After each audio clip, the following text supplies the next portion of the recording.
you define conservatism not necessarily as something that's resistant to change, but just the pace of change.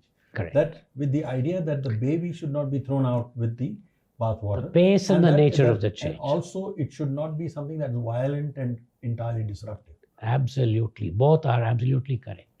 The Apastamba Sutra talks about something called Yoga Dharma. Yoga Dharma, which means each age, each epoch has its own morality, its own dharma. And I keep telling this to people.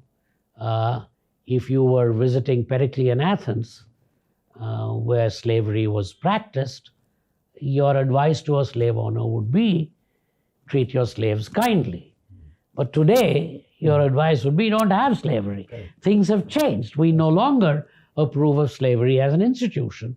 So I also, in the same, slavery is a good example of violent change versus evolutionary change. In the state of New York, Hamilton was able to convince slave owners to give up slavery, and he paid them compensation. So they got money, slavery ended, peaceful. New York today has some of the best race relations in America. In South Carolina and Alabama, the stupid Southern plantation aristocracy refused to compromise. Lincoln repeatedly offered them compensation to give up the institution of slavery. They refused. And to this day, the racial relations there remain bitter, divisive. It takes time to heal when you take a civil war and a violent confrontation to end something. So violent changes invariably have very bad unintended consequences. And also, of course, violence is inherently immoral from a conservative perspective.